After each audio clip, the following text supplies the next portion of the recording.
Yo, después de las ponencias que ha habido tan fantásticas, que además se han medido también en el campo de la normativa por parte tanto de Fernando de la Guardia Civil como de mi amigo Daniel, que es amigo en Cádiz, compañero de fútbol, le he metido unos cuantos goles, es el portero. Pero bueno, pues yo voy a hacer una exposición de la normativa de prevención de riesgos laborales que le es aplicable a las empresas de buceo profesional, porque desde mi experiencia yo he trabajado en Cádiz también, alguna campañita hemos hecho a empresas de buceo, ha colaborado también Daniel, campañas suaves hay que decir, no han sido campañas las que van a hacer aquí en Las Palmas parece.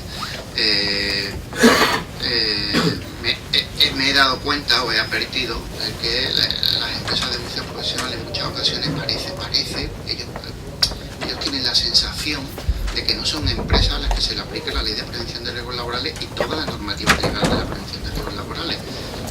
Y no es un fenómeno únicamente español, no. Es un fenómeno, como ha dicho Pepe Subirá, que participo en el grupo Machete, un grupo de trabajo dentro de la Comisión Europea en la que están representadas todas las inspecciones de trabajo de los países de la Unión, que forman la Unión Europea. Uno de los elementos constantes en la que ha habido quejas precisamente del sector a nivel europeo de buceo profesional, de las empresas, es digamos, por un lado, el elevadísimo número de accidentes de trabajo en el sector de buceo profesional, y en segundo lugar, la falta, ahora hablaremos un poco más de concienciación por parte de las empresas de que son empresas donde hay un empresario y un trabajador por cuenta ajena y donde hay una aplicación de la normativa de prevención de riesgos laborales, ¿no? Aquí lo que pasa es que la normativa es muy técnica, es una normativa específica que emana del Ministerio de Fomento, y eso parece de alguna manera que lo excluye o se autoexcluye de la normativa general de prevención de riesgos laborales. Aquí se ha hablado de muchísimas estadísticas. Yo voy a seguir hablando de algunas estadísticas porque las estadísticas lo que nos muestran es que hay un problema. Aunque en Tenerife me dijeron un señor que asistía a las ponencias que bueno, que estábamos dando una imagen terrorífica del sector. Digo, para nada, ¿no? Sí, pero claro, si hablamos de prevención de riesgos laborales hay que poner encima de la mesa todas las cartas, porque es la única manera de acometer o de establecer las medidas necesarias para que los accidentes de trabajo no ocurran. Y las estadísticas que existen en la materia de accidentes de trabajo son estadísticas, en el buceo profesional, son estadísticas que he sacado un poco de la hemeroteca, ¿no? Como se ha dicho aquí. ¿Por qué? Porque en el sistema de comunicación de accidentes de trabajo Delta que utiliza el Ministerio de Trabajo, en función del cual conocemos todos los accidentes de trabajo y nos llega a los inspectores de trabajo para luego investigar los accidentes, el desarrollo estadístico no aparece efectivamente números de buceadores que han tenido accidentes de trabajo mortales o graves, o tampoco aparece números o empresas del sector del buceo con accidentes de trabajo. ¿Por qué? Porque las empresas del sector del buceo profesional no tienen un CENAE concreto, se están repartidos en diferentes CENAE y es bastante complicado sacar una información estadística fidedigna. No obstante, como tampoco son demasiados, hay gente que bucea en las hemerotecas y tal, y en el año 2014 hubo un total de, esos son los últimos datos que tenemos, un total de 5 fallecidos.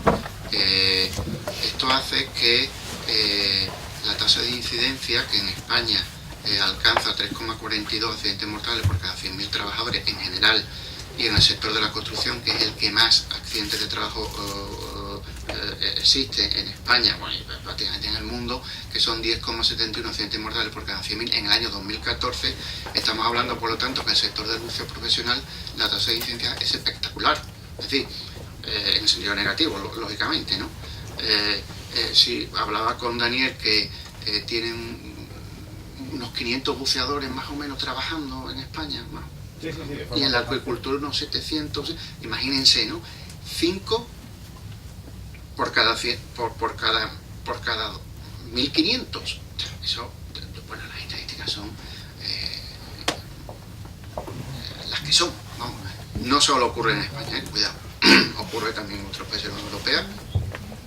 En los foros en los que participo, todo el mundo oculta el dato, menos, la verdad, las cosas como son los británicos, los escoceses y tal, que tienen total transparencia para exponerlo públicamente. Nosotros también no tenemos ningún inconveniente, pero hay otros países de los que llamamos, o de los que nos fijamos a menudo, donde ocultan el dato y no quieren, ni los cuentan, ¿no? Uno de los elementos fundamentales para la conducta media preventiva es contar los accidentes de trabajo, porque ahí podemos sacar muchísima información. En materia de enfermedades profesionales sí hay una estadística. ¿Por qué? Porque hay una enfermedad profesional que está en el Real Decreto de Enfermedad Profesional, clasificado, los incorporados en el grupo 2A, no sé qué, que son enfermedades provocadas por trabajo con aire comprimido, trabajos subacuáticos en cajón, con escafandra, con sin aparato respirador individual. La tasa de incidencia media en el sector de la acuicultura es de 1.287,1 enfermedades profesionales por cada 100.000 trabajadores. En el resto de la población activa, esto es solo de la acuicultura, en el resto de la población activa es de 98,94. O sea, estamos hablando de que es 10 veces más el número de enfermedades profesionales diagnosticados a trabajadores en el sector de la acuicultura respecto del resto de la población activa en general. Sabemos, desde luego, eso es evidente, que y además en esta jornada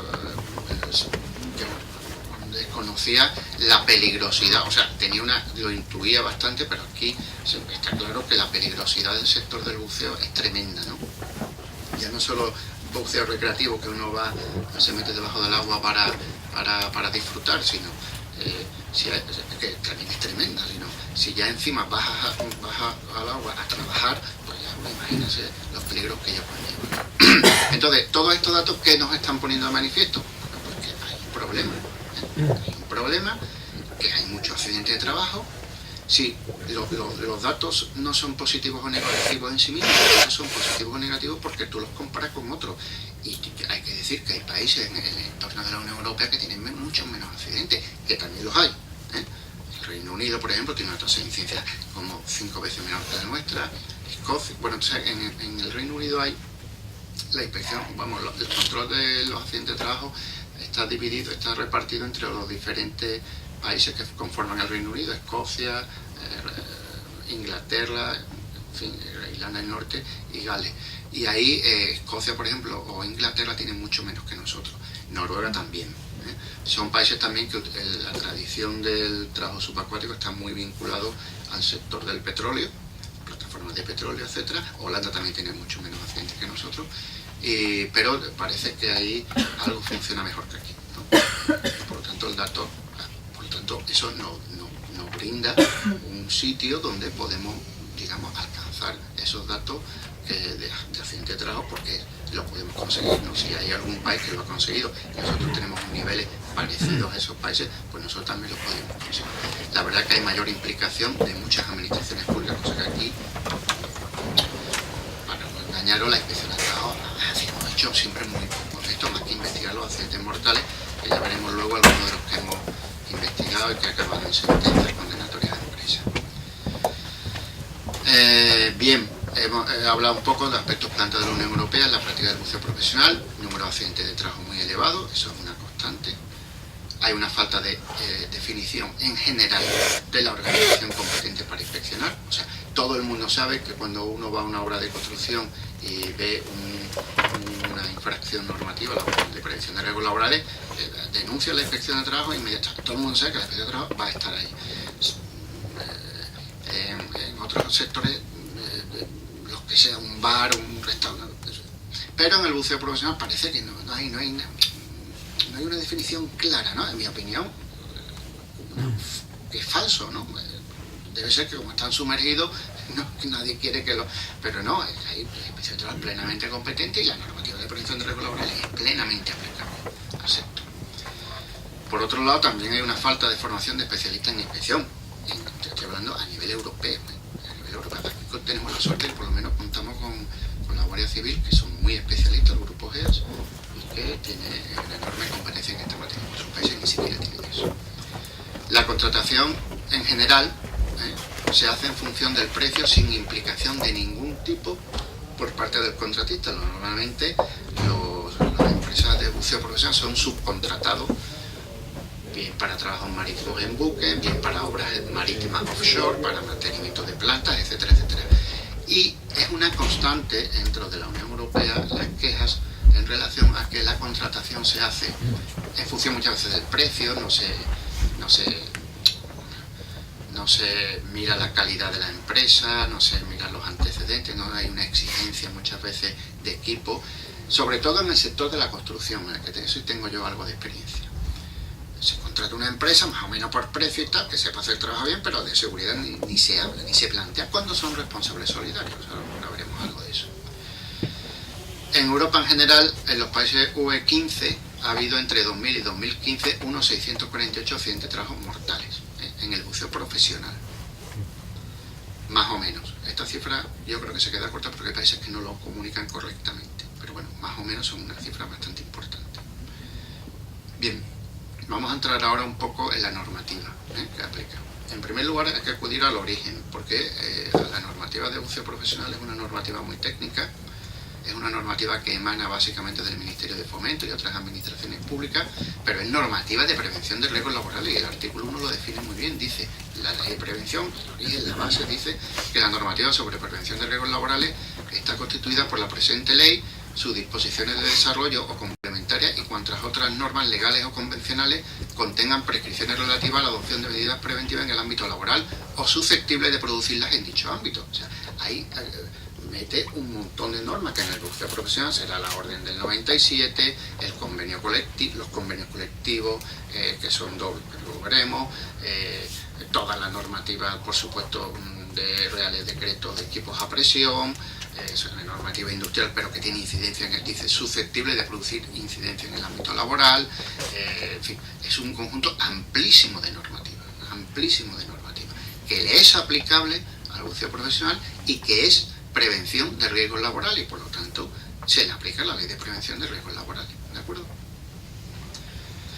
Bien, ¿qué más normativa hay en el sector del buceo profesional de prevención de riesgos laborales? Por un lado, el Real Decreto 3997, que aprueba el Reglamento de Servicios de Prevención, establece como sector o actividad especialmente peligrosa en el anexo 1 las actividades en inmersión bajo el agua, y ello implica, por un lado, que las empresas no pueden llevar a cabo un plan de prevención simplificado o único, un documento único, contemplado en el artículo 2 que está previsto para empresas con un bajo nivel de riesgo, de exposición laboral peligrosa, y por otro lado que no pueden asumir personalmente el empresario, aunque son pequeñas empresas, en el sector en muchas pequeñas empresas, no puede asumir personalmente la gestión de la prevención, sino que tiene que acudir a un servicio de prevención de vino.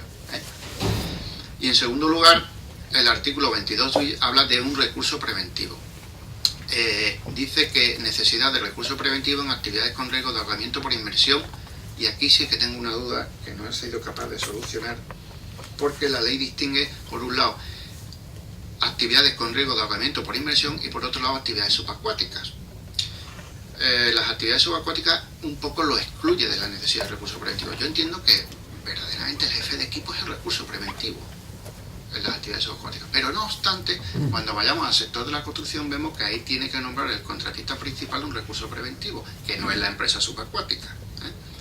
Por lo tanto, aquí, cuando hay actividades con riesgo de ahogamiento por inmersión, sí hace falta recurso preventivo, pero parece que en las actividades subacuáticas se remite la normativa específica. La normativa específica habla del jefe de equipo. Si vemos las funciones del jefe de equipo son prácticamente la de ser un recurso preventivo. Pero no obstante, en el sector de la construcción, en las obras de construcción, la disposición adicional 14 de la Ley de Prevención de Riesgos Laborales habla de trabajo con riesgos especiales. En concreto, los trabajos que expongan a riesgo de ahogamiento por inmersión y los trabajos realizados en inmersión con equipos subacuáticos, y ahí se necesita nombrar un recurso preventivo sí o sí por parte del contratista principal. ¿Qué pasa? ¿Qué ocurre? ¿Qué me ha ocurrido a mí en alguna obra marítima importante? Que el contratista principal es una empresa constructora que muchas veces no tiene personal cualificado para nombrar un recurso preventivo para vigilar el cumplimiento del plan de seguridad y salud para que debe de ejecutar precisamente la empresa subcontratista.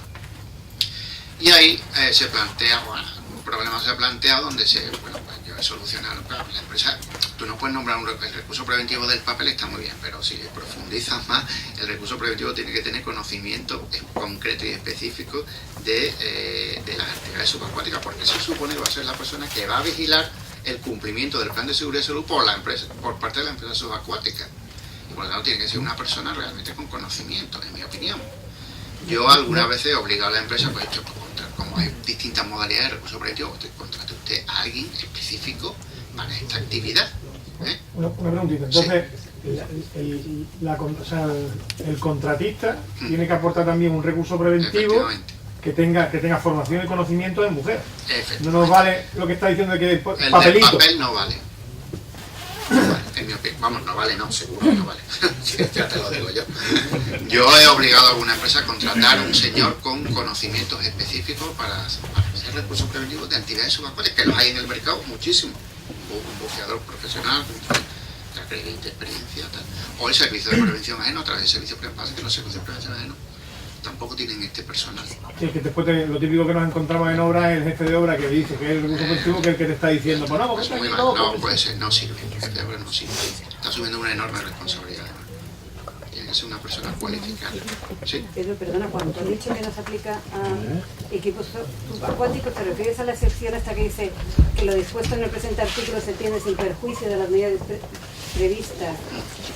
Es que si yo no entiendo que lo... Más o menos, es que tú has visto, es una discusión, no está claro. Yo he la guía del Instituto Nacional de Seguridad y no se pronuncia, pero tampoco lo incluye. Pero es que lo que parece es que dice que se pero tiene que aplicar... Pero es que entonces, el tema, el jefe de equipo para mí es el recurso preventivo. Para mí.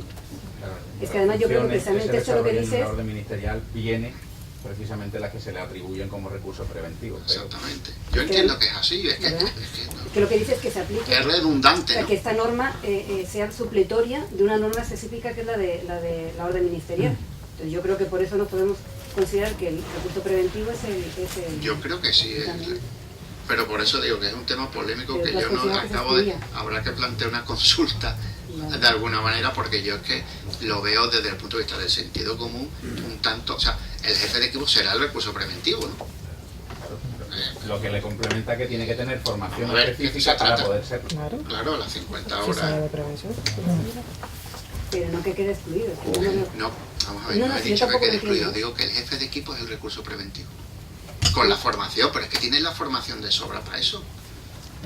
Perdón. Entonces venía a decir que el 22 bis no se aplicaba a equipos subacuáticos. Sí, no, le he dicho que hay una excepción a la aplicación. Dice, se efectuará sin perjuicio de. ¿Por qué ponerse sin perjuicio de? Porque está hablando de que precisamente contempla el jefe de equipo como prácticamente un recurso preventivo. Es mi opinión, ¿eh? Todo esto es discutible y tal, pero la norma, también dice la norma de recursos preventivos que se nombrará un recurso preventivo en máquinas que no tengan el marcador C, que hayan sido adaptados por ser antiguas y que no esté garantizada la seguridad del que maneja la máquina. No, bueno, oiga, si no está garantizada la seguridad del que maneja la máquina no puede funcionar, eso lo dice la ley. ¿Sabes? Por eso está aprobado en el Congreso. Es absurdo, va en contra de... Por eso digo que cuando pone esa excepción es que hay alguien que ha dicho, además yo que he estado en una oficina donde se hacen las normas, en la dirección de trabajo, entonces yo sé cuáles son los informes que mandan un montón de gente y a lo mejor se concluye, mira, vamos a poner esto porque esto no está claro y se deja ahí y eso sale publicado en el BOE. Y yo entiendo que el jefe de equipo es el recurso preventivo, siempre y cuando tenga los cursos oportunos y tal, que la mayoría los tiene. Eso lo entiendo yo así. Bueno, continuamos. Perdón. Hablaba entonces de que las empresas... Perdón, sí. Un inciso en eso. Habló del documento básico de seguridad para obras de construcción, que es el plan de seguridad y salud. No, para obras de construcción no, eso es para empresas. Para el plan de prevención normal, sí, pero no para obras. No, pero en este caso hay una obra de construcción marítima y se subcontrata a una empresa de buceo profesional pues para hacer lo que haya que hacer en esa obra, ¿no? Sí. El contratista principal pertenece al sector de la construcción, se regula por el 1627 y tiene obligación de elaborar un plan de seguridad y salud de todas las unidades de obra que se vayan a ejecutar. En la elaboración de ese plan, lógicamente, qué conocimiento para la unidad específica de trabajo subacuático tiene la persona que lo elabora. En ese caso no sería conveniente que esa parte o esa unidad de obra, la parte específica del plan, la elaborara la propia empresa que va a desarrollar la actividad? Puede perfectamente el coordinador de seguridad y salud, que es el que elabora el contratista elabora el plan, previamente hay un estudio previo, se puede asesorar perfectamente de la empresa de buceo como se debe hacer, vamos, porque es que realmente el que elabora el plan muchas veces no tiene ni idea de la actividad de y el proyectista seguramente tampoco. ¿El qué? El proyectista, el que elabora el proyecto de ejecución, tampoco, que es el que elabora el estudio. Lo importante es lo que voy a decir ahora, pero vamos, más o menos lo que hay que entender, que en una obra de construcción marítima, bueno, más obra de construcción donde intervengan actividades subacuáticas, el contratista principal tiene que nombrar un recurso preventivo con conocimiento de esa actividad en concreto, que estará vinculado solo al tiempo en que se desarrolle la actividad subacuática, y vigile que se cumplen todas las normas, todo lo que dice la ley, vamos, que se cumpla el plan de seguridad y salud. Es que también hay que decir una cosa, vamos a ver, cuando se hace el Real Decreto de Obras de Construcción o el Reglamento de Servicio de Prevención, no se está pensando en las actividades subacuáticas. Eso es lo último que se le ocurre al que escribe la ley. Se está pensando en otras cosas, ¿no? Y esto se mete ahí porque seguramente viene de una directiva europea que lo incluye como actividad con riesgo y se mete, pero no se está pensando. Y claro, eso hace que después se planteen problemas a los que nos dedicamos a aplicarla o a exigir el cumplimiento de la ley. Esa es la verdad. Pero cuando se hace esta norma no se está pensando en este sector. Hay que interpretarlo esto conforme a pesar de que en la elaboración de estas normas sí que participa mucha gente, hay muchos informes y los sectores profesionales lógicamente hacen informes, participan, piden, exigen, pero es que los sindicatos por otra parte también. Bien. Por supuesto, esto, bueno, no hace falta que lo diga, pero bueno, hay la prohibición de trabajo subacuático para menores de edad.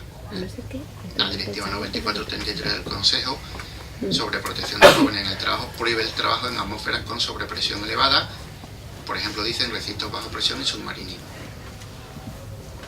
Y la Orden 25 de 73, por la que se aprueba el reglamento para decir actividades subacuáticas, para obtener el título hace falta tener 18 años, o sea, por lo tanto no puede haber nadie debajo del agua menor de edad. También, naturalmente, le es aplicable el Real Decreto 1215/2007 sobre equipos de trabajo, donde se entiende por equipo cualquier máquina, aparato, instrumento o instalación utilizado en el trabajo. Ahí hay unas obligaciones de mantenimiento, elección del equipo adecuado. Es muy importante, hablando con Daniel, que los equipos de trabajo que se elijan para la actividad concreta deben ser adecuados al trabajo. Primero, que el equipo sea adecuado para ese trabajo, lo cual en la actividad de subacuática es muy importante, y que estén en perfecto estado y que la elección sea correcta. Por lo tanto, el Real Decreto 1215 es plenamente aplicable. Y después, lógicamente, el Real Decreto de Máquinas, donde los equipos, las herramientas que se utilizan en el sector del buceo, pues deben tener marcado CE. Deben tener declaración de conformidad, marcado CE y libro de instrucciones del fabricante, que es lo que dice la norma. Y en el ámbito de la GTT dice que la prohibición de contratación de trabajadores a través de TT de actividades subacuáticas solo en el sector de la construcción, lo cual es una contradicción, pero como estas normas no se están pensando en el sector de la actividad subacuática, por eso me parece muy bien que se vayan aprobando convenios colectivos que vayan completando de alguna manera la deficiencia de la norma, la legislación, en un sentido positivo, porque las normas están pensadas sectores mucho más amplios, mucho más numerosos, ¿no? Para actividad subacuática. Pero por supuesto para mí lo más importante, y es lo que se está aplicando sobre todo en los países nórdicos, que son estas cosas un poquito más avanzadas, o sea, tienen más claro, es la obligación de las empresas de realizar la evaluación de riesgos laborales en el caso de obras de construcción en el plan de seguridad y salud. Y esa evaluación de riesgos laborales debe determinar los procedimientos de trabajo concretos, pero evaluación de riesgos no ya la general, la inicial, para que se hace, porque todas las empresas lo tienen guardado así en el armario, en el cajón, sino que una evaluación que para cada actividad donde la empresa vaya a bucear, cambia los espacios, cambia los sitios, pues debe de tener aprobarse, que además el jefe de equipo, el plan plan de inmersión y todo eso, un procedimiento de trabajo concreto. Debe de incorporar ese procedimiento de trabajo concreto en la revisión de los equipos de trabajo, el conocimiento del medio, o sea, en qué sitio está, cuáles son las corrientes dominantes, el clima, los vientos, etcétera. Coordinar e informar, ahora muchos accidentes de trabajo que han ocurrido como consecuencia de la falta de coordinación con otros factores que pueden influir en las operaciones, barcos cercanos, en fin, si se trabaja en una presa, la puesta en marcha de algún tipo de apertura de válvulas, etcétera. En fin, muchos factores que pueden influir, porque claro, el buceador es que hay que tener en cuenta, es que es consciente de que no se ve, nadie sabe que no se les ve, entonces ahí tiene que haber una perfecta comunicación e información entre todos los que trabajan ahí, para saber que ahí hay alguien trabajando, y eso es necesario evaluarlo previamente, pero una evaluación concreta, por escrito, documentada, donde la empresa vaya ya al sitio, al lugar, con ese documento elaborado previamente, conocido por el jefe de equipo, informado a los trabajadores, por supuesto, y ese documento es un documento de trabajo real, y documentado. Así es como se suele trabajar en el ámbito de los países, Inglaterra, Escocia, tal, donde se debe elaborar un procedimiento concreto de trabajo para trabajar, para hacer actividades. Y después, por supuesto, tienen que aprobarse los planes de emergencia y evacuación para cada actividad, que es la que se ha dicho aquí, ¿no? El conocimiento de las cámaras de descompresión más cercanas, etcétera, etcétera, que deben incorporar ese plan de emergencia, no el general de la empresa, sino para el trabajo concreto que vayan a realizar. Bueno, es una función que puede hacer un jefe de equipo, no sé, quien sea, incorporándose en la evaluación general de riesgos laborales. De la orden 14 de octubre del 2007 no voy a hablar, porque ya aquí se ha hablado bastante, con mucho más conocimiento del que tengo yo, desde luego, pero bueno, saber que es normativa de prevención de riesgos laborales, que la Inspección de Trabajo, por supuesto, puede vigilar el cumplimiento de esta normativa, de la duración máxima de exposición hiperbárica, número de personas mínimo, equipos mínimos, todo esto, cualquiera de estas obligaciones tiene una infracción concreta en la normativa que nosotros aplicamos del cuadro de infracciones y sanciones a la orden social. Esta norma es normativa de prevención de riesgos laborales, por lo tanto puede ser objeto de apertura de expediente sancionador por parte de la Inspección de Trabajo y Seguridad Social, relacionándolo con la Ley de Prevención, con el Real Decreto de Equipos de Trabajo y otros. ¿De acuerdo? No me voy a detener en esto porque ya se ha hablado bastante. Sí, lo único, uno de los elementos, me aparece esta fotografía, uno de los factores que se está reclamando mucho, o hay una presión por parte de los sectores de Europa, hablan de los interesados, ¿no? De los stakeholders, de la gente del sector, es precisamente reducir a la mínima expresión los trabajos con buceo autónomo, dado que implica una enorme, el número de accidentes de trabajo es muy superior al buceo con suministro de aire desde tierra. Entonces está ejerciéndose una presión importante en este sentido. ¿De acuerdo? La norma hoy lo contempla, la posibilidad. Vamos a ver las funciones del jefe de equipo. Ya aquí se ha hablado bastante. El jefe de equipo, a mí me parece que es una barbaridad lo que es la cantidad de funciones que tiene, pero bueno, está ahí puesto en la norma, sin más. Y uno de los elementos que deberá estar presente en el lugar de la inmersión, lo cual yo he tenido alguna inspección que cuando se está trabajando a turno, el jefe de equipo trabaja el primer turno, pero el segundo no, entonces va al día. En fin, si hay varios turnos, pues tiene que haber varios jefes de equipo nombrados por la empresa. Eso parece que está claro. También hay una normativa concreta de seguridad y salud laboral, en la orden del 97, que es específica para cortes, habla, esto prácticamente es la normativa del equipo de trabajo, solo se usarán máquinas y accesorios indicados para su utilización submarina, ahí debe tener la máquina o la herramienta, la puesta en conformidad, certificado, libro de instrucciones, etcétera.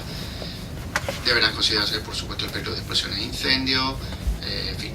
Ahí viene un conjunto que ya se ha hablado aquí de elementos de seguridad y salud laboral cuando se trabaja en un medio hiperbárico y se tiene que incorporar lógicamente a la evaluación de riesgos laborales o el plan de seguridad y salud, que es la evaluación de una obra de construcción, cuando se elabore ese documento que, en mi opinión, tiene que tener la empresa para cada actividad que realice fuera de su centro de trabajo habitual, en el el ámbito de la acuicultura es diferente porque eso es un centro permanente, entonces los riesgos están más controlados en principio. Bueno, en la negociación colectiva, hablamos antes, la negociación colectiva es fuente de obligaciones en materia de prevención de riesgos laborales. Sí, hemos visto el artículo 1 de la Ley de Prevención de Riesgos Laborales. Lo que dice la negociación colectiva va a misa, igual que lo que dice la ley, siempre que mejore las condiciones establecidas en la ley, en la normativa de seguridad y salud. Actualmente hay 2 convenios colectivos que afectan al sector: el convenio colectivo de buceo profesional y medio hiperbárico, que parece que está en revisión y se va a aprobar uno, está pendiente de publicación, tiene ámbito estatal, afecta a todo el territorio, y el 4º convenio colectivo para la acuicultura marina nacional, que también es del año 2015, reciente, el 4º. En cuanto al convenio del buceo profesional, yo creo que ya ayer habló bastante Daniel. El ámbito funcional afecta a todo tipo de actividades subacuáticas, con excepción de la acuicultura, y habla una remisión muy general a la normativa de prevención de riesgos laborales. Habla ahí de que la empresa tiene que preparar un plan, etcétera, etcétera. Resulta plenamente aplicable, como no puede ser de otra manera. La actividad subacuática prácticamente abarca todo tipo de actividad subacuática, sea el sector de la construcción, había una consulta sobre si el sondeo del sector del petróleo, me parece, también se le aplica, todo tipo de actividad subacuática, excepto la acuicultura, que tiene el convenio siguiente, que es el convenio de acuicultura marina nacional, que hay también una revisión muy general a la normativa de seguridad y salud laboral, pero bueno, es plenamente aplicable el plan de la ley de prevención de riesgos laborales, y habla de definiciones de buceador de primera y segunda, con revisión expresa al cumplimiento de las obligaciones de la orden del 97. Es decir, que la acuicultura tampoco escapa ni a la orden del 97, ni escapa al control de la ley de prevención de riesgos laborales. Quizá ese documento del que hablaba yo para la actividad profesional de buceo, que debe de actualizarse en función del donde se trabaja, aquí en este caso puede ser un documento más permanente, porque los trabajos tienen un ciclo de trabajo permanente, el mismo espacio físico, es más seguro, ¿no? En principio, los riesgos son más controlados, que si uno se va a un sitio donde no ha ido nunca, donde no lo conoce. En la materia de titulación acreditada, aquí es verdad que hay un pequeño carajal, porque es una competencia que está transferida a las comunidades autónomas, y cada comunidad autónoma, aunque digo aquí prácticamente todas las comunidades autónomas han regulado en el mismo sentido, pero siempre hay pequeñas diferencias. En el ámbito de la Comunidad Canaria, el decreto es del año 2008, 29 de abril, porque se establecen las condiciones que habilitan para la práctica del buceo profesional, es decir, emiten los títulos acreditativos para trabajar en Canarias. Que ya digo, si yo me he tomado la preocupación de mirar más o menos todo, y todos son más o menos iguales, excepto uno que es Valencia, que tiene otra cosa, pero bueno, casi todos son iguales. Decir, bueno, ¿y esto por qué lo digo? Bueno, normalmente no lo diría, porque el inspector de trabajo no se dedica a mirar títulos acreditativos de nada, ¿no? Pero como tiene trascendencia en las operaciones de buceo, entiendo, como decíamos en el artículo 1, tiene trascendencia en el ámbito de la prevención de riesgos laborales. Por tanto, el título para trabajar, y veremos algún accidente donde no se tenía el título adecuado, es fundamental a la hora de pedir los certificados del plan de prevención de riesgos laborales, de la evaluación de riesgos laborales, donde tendrá que venir perfectamente detallado el buzo que va a bajar a tantos metros, tiene que tener el título adecuado, etcétera, etcétera. También decir que en el año 2012, como consecuencia precisamente de la presión que hubo para conseguir una cierta homogeneización en la titulación, se aprobó un Real Decreto 2012 donde se establece una FP2 de técnico en operaciones subacuáticas hiperbáricas. Después hay otro título de técnico de media profundidad hasta 50 metros que está aprobado por el Real Decreto 724/94, donde establece el cuadro curricular de lo que tiene que estudiar, en fin, los conocimientos que se le imparten. Y también hay otra norma de buceadores de primera clase o gran profundidad que se ampara en una orden ministerial del año 95. Y aquí la verdad que me pierdo bastante. Vosotros sabéis mucho más que yo de esto, así que sí. Sí, yo la verdad que es que aquí hay un desconocimiento, ¿no?, por parte de los inspectores, y es bueno que esto lo tengan claro también, porque hay ciertos trabajos que se necesita la especialidad y es un peligro para la salud de los demás buceadores, porque por ejemplo yo he estado trabajando con gente haciendo trabajos que son peligrosos, con gases, y no tienen la titulación que tienen que tener, y es un peligro porque tienes que estar explicándoles sobre los gases, bajas a trabajar, hay una acumulación, no tienen el conocimiento y es un peligro. Entonces, y en este trabajo como en otros, es importante la especialidad. Sí, aquí lo pongo. La especialidad. La transparencia, esta es la titulación ahorita rige en Canarias, que aparecen todos los tipos de buceadores, y también no solo ser sin un título de buceador para función de los metros y demás, sino también especialidades en base a las titulaciones establecidas en el apartado anterior, es decir, que tiene que tener la especialidad en instalación y sistema de buceo, porte sobre la subacuática en función del trabajo que se vaya a ejecutar, reparación a flote y salvamento de buques, obras hidráulicas, salvamento y rescate subacuático. Esto normalmente no se ve en las contrataciones. Eres buceador y ya está, y te contrato y da igual lo que vayas a hacer. Por eso debe de venir precisamente en el título, en el plan de prevención, eso debe de venir. Exacto.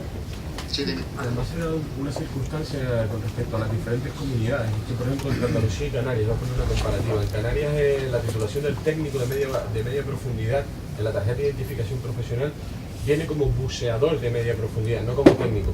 En Andalucía se diferencian esas dos cosas, o sea, tú o eres técnico de media profundidad, que incluye que tienes todas las especialidades implícitas en el título, porque así lo recoge el programa curricular del curso, o eres buceador de media profundidad, que puedes bucear hasta 50 metros, pero no tienes ninguna de esas especialidades. Sin embargo, en Canarias eso da lugar a error, después lo puedes subsanar pues, con el certificado de examen y otras documentaciones. Pero en Canarias da lugar a error cuando te diriges a otras comunidades con tu tarjeta de identificación profesional como buceador de media, porque entienden que no tienes las especialidades.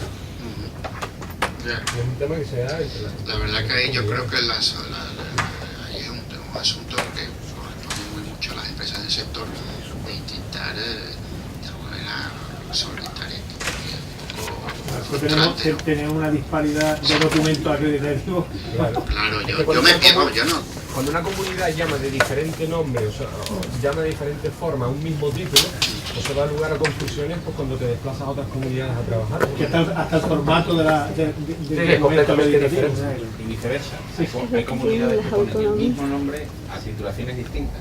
Por lo cual, cuando llega esa titulación a otra comunidad autónoma, entienden que es la original. El caso de Murcia. Murcia ha sacado un curso ahora de buceador de segunda clase con atribuciones de buceador de segunda clase restringida, con lo cual la identificación obliga al empresario en una medida, al administrador o al administrador en otra medida a contrastar el desarrollo curricular de cada curso. Pero se podría incluir todo en la libreta, por ejemplo, ¿no? Las sí, pero lo que tú tienes aquí libreta, en un lado tienes un logbook, en otro lado tienes una libreta. Hacer una conjunta, hay que hacerlo. Yo creo que eso es un asunto de bucear con las administraciones públicas, sobre todo desde el punto de vista nuestro, la Inspección de Trabajo y Seguridad Social. El título, que sea uno u otro, da igual. Lo que es importante es que ese señor tenga la capacitación para trabajar a las profundidades en las que trabaja y con las máquinas y equipos con los que va a trabajar. Eso es lo que a nosotros nos interesa. Los títulos definen esas especialidades, o sea, un técnico de media está especializado en obra hidráulica, en reparaciones a flote, instalaciones hiperbáricas, pero sin embargo un buceador de media no. Y sin embargo en Canarias se nos define no como técnicos de media, la titulación que se nos entrega, la tarjeta de identificación profesional. Otra cosa después que nosotros tenemos nuestros títulos también de las propias escuelas y los certificados de examen. Pero la titulación que nos da el gobierno de Canarias nos define como buceadores de media profundidad, cuando realmente algunos somos técnicos de media, no somos buceadores de media. Sí, es un problema realmente, he dicho al principio. Pero eso es la tarjeta profesional, porque tu título... Sí, el título es técnico, pero la tarjeta de identificación es lo que tú... Yo no me llevo el diploma en el bolsillo, me llevo la tarjeta. Yo estudié consultoría y a mí me dijeron que el técnico es un título... Es un asunto que tendréis que comentar con las autoridades. A mí lo que me dijeron en su día es que el técnico es un título académico.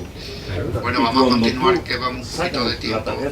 Ahora voy a presentar un poquito, simplemente 6 o 7 o 8 casos reales de investigación de accidentes de trabajo por parte que ha participado la Inspección de Trabajo, seguramente también habrá participado la Guardia Civil en ocasiones. Lo que pasa es que, a diferencia de lo que hablaban aquí del doctor con la Guardia Civil, nosotros de momento no tenemos mucha conexión aquí en Canarias, sí, pero en el resto de España hay poca comunicación con el cuerpo de la Guardia Civil. Bueno, en primer lugar, esto es un delito, la que se condena a un gerente, que es un trabajador fallecido arrastrado por hélice de un buque, que se le encarga precisamente que destrabe la hélice, se tira al agua con un sistema de buceo con suministro de aire desde superficie, no lleva sistema de comunicaciones, el sistema de comunicaciones es hacer tirón con el patrón del buque, es el buceador del buque además.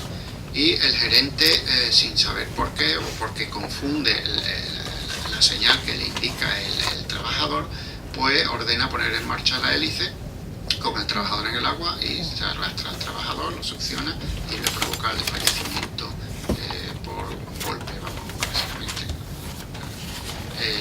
Aquí se inició un expediente porque sabéis que la orden del 97 establece... Bueno, primero porque los sistemas de coordinación deben ser... Bueno, el sistema de comunicación, que al final es una coordinación, ¿no? Porque estás hablando con el de arriba, no funcionaban, no existían, no lo tenían. Y después también porque cuando se trabaja alrededor de buques y tal, pues hay una obligación, según la orden del 97, de parar las máquinas o no desembarcar. En fin, no puede haber a una distancia determinada nada funcionando que pueda en riesgo de succionar al trabajador por la hélice del buque. Aquí se condenó concretamente al gerente por vía penal. Hay otro accidente aquí, investigado también, en este caso por la Inspección de Trabajo y Seguridad Social de Cádiz, en la que se condena a la empresa en el ámbito laboral por un recargo de prestaciones. Es un jefe de equipo que se sumerge con otro, estos son de hechos probados en la sentencia, la verdad judicial. Un jefe de equipo que se sumerge con otro buceador autónomo para comprobar el correcto asentamiento del buque en dique seco antes de vaciar el dique. Unos astilleros, aquí lo veis arriba, ¿no? La fotillo esa que hay a la derecha vuestra, a la izquierda. Se mete el buque en el dique, antes de vaciar el dique hay que comprobar que el correcto asentamiento del buque, porque se va a vaciar para evitar que corre a derecha e izquierda. Y bueno, pues se mete el jefe de equipo, que es un hombre de una enorme experiencia profesional, según dice la sentencia, con otro buceador autónomo. No se sabe por qué el jefe de equipo parece que entra en situación de pánico. El buceador sigue buceando a pesar de que le dice el que estaba con él que se está quedando sin aire. El que se está quedando sin aire sube para arriba y cuando vuelve a bajar no lo ven ya más. Aquí se entendió por parte de la Inspección de Trabajo, después fue corroborado que hubo un fallo en el plan de emergencia, pero el jefe de equipo se supone que tenía que estar arriba. En segundo lugar, las personas que tenían que tomar decisiones para activar el plan de emergencia no las tomaron porque no asumen. Eso es como cuando hay un accidente o algo y si no hay una persona encargada de llamar al 112, nadie lo llama creyéndose que el de al lado lo va a llamar. Otra parte que ocurrió algo parecido, dejaron pasar mucho tiempo, no se activó correctamente el plan de emergencia. Y bueno, una infracción y un recargo de prestaciones. Hay otro también accidente de trabajo investigado por la Inspección de Trabajo, que concluyó también en un recargo de prestaciones. Esto es un accidente hiperbárico con baja a 60 metros, se estaban haciendo labores de mantenimiento de una monoboya y se provoca, el trabajador, por este tipo de accidente, una gran invalidez. José María del Castaño. José María del Castaño. Ah, lo conoce. Sí, es acuacero. Sí. Bueno, pues aquí lo que se determinó que había falta de cámara de descompresión en embarcación, falta de buzos auxiliares, lo que dice la sentencia, que implicó un mayor esfuerzo porque se tuvo que quitar el traje y eso provocó que el accidente fuera más grave y además había una distancia superior a 2 horas al centro de descompresión. Eso lo determina la sentencia. Hay otro accidente de trabajo en el año 2001, que es un accidente mortal por succión de brazo por una bomba cuyo tubo carecía de rejilla en una profundidad de 2,5 metros en la construcción de un emisario submarino. En este caso, el equipo solo estaba formado por 2 trabajadores, el fallecido y el que tenía el control del suministro del aire, y evidentemente aquí no había el número de trabajadores suficiente, el trabajador estaba solo, o sea, no tenían equipo suficiente para rescatar al trabajador que estaba fue objeto de succión del brazo por parte de una bomba, que no tenía la rejilla oportuna. Es decir, aquí falló, pues imagínense, no había documento de prevención para ese trabajo concreto, no se coordinó, etcétera. Aquí sí hubo una responsabilidad solidaria, dado que era un trabajo de construcción, de la empresa principal. La empresa principal respondía solidariamente de todas las indemnizaciones que ese accidente de trabajo generó, porque hay elementos de propia actividad, así es, responsabilidad solidaria entre contratista principal y empresa de actividades subacuáticas cuando se hacen operaciones de construcción. Sí, ya voy terminando. Aquí hay otro también, accidente mortal en piscifactoría, ahogamiento por falta de oxígeno. Un trabajador se introduce a más de 30 metros con una botella sin oxígeno suficiente para 30 minutos, no tenía la titulación para bajar más de 30 metros y rescató el libro de inmersiones y era habitual que este trabajador bajara más de 30 metros. También hubo una infracción, no tenía la formación adecuada, hemos dicho los títulos que hemos hablado, tiene incidencia en la prevención, por lo tanto hay que tener el título correcto para la actividad a la que se va. Aquí también la sentencia habla de que realmente se probó que el trabajador no tenía los conocimientos suficientes para hacer actividades de descompresión, etcétera, que no, él tenía el título, ¿no? O sea, se basaba simplemente en la confianza de que él se creía que sabía. Que por otra parte es muy común los accidentes de trabajo creyéndote que sabe y tiene el accidente. Después hay también otro accidente grave en una presa, en aguas interiores estamos hablando, una presa, creo que fue en Badajoz, por succión del brazo de un buzo en válvula. Había discrepancia entre el plan de seguridad y salud y la realidad, ¿no? Ahí también no había cámara de hiperbaricado, no había sistema de suministro de aire para dos buzos, falta de sistema de comunicación, etc.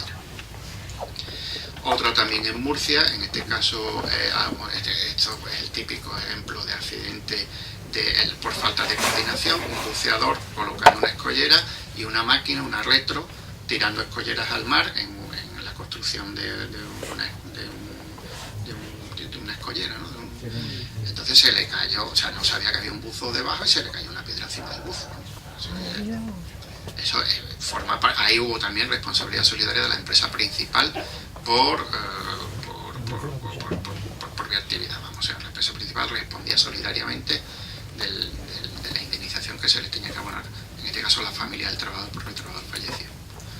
Hay otro también, en este caso es un trabajador en una piscifactoría, accidente mortal por asfixia, falta de oxígeno en tejido, dice la sentencia, enfermedades compresivas. El trabajador no tenía la titulación, hace buceo en apnea en el mismo centro de trabajo consentido por la empresa tras realizar buceo autónomo con oxígeno, no dejando pasar al menos 12 horas. El empresario no le facilita los medios, no tenía la formación adecuada, no le indicó que no se podía trabajar, a pesar de que iba a bucear en apnea para hacer pesca submarina dentro del recinto de la piscifactoría, digamos, o de la zona. Se consideró accidente de trabajo, ocurrió en el centro de trabajo y además el empresario hubo un consentimiento expreso de que hiciera estas labores y no tenía la formación adecuada tampoco del trabajador. Y yo ya con esto termino y bueno, muchas gracias, espero que le haya servido para algo, ¿no? Yo espero también que la Inspección de Trabajo empiece a trabajar un poquito más sobre este asunto, porque hasta ahora lo que nos hemos dedicado, salvo excepciones, es a investigar estos accidentes de trabajo porque tenemos la obligación legal de investigar los accidentes de trabajo mortales. Los graves también hay investigación, yo no he tenido acceso, bueno, aquí alguna sentencia sí que era grave, no había fallecido, pero en fin, confío, gracias a Pepe Subirá, a la Dirección Territorial también de la Inspección de Trabajo de Canarias, al Gobierno de Canarias, que para mí son una jornada, vamos, magnífica, ¿no? Y a Dani también, que es un luchador nato, vamos, por la seguridad de salud. Hemos hablado muchísimo tiempo en Cádiz sobre este asunto y al final ha cristalizado en una jornada aquí en Canarias. Bueno, nunca sé, uno empieza a hablar y termina, nunca se sabe dónde. Pero bueno, espero que sea el principio de unas cuantas más, ¿no? Gracias.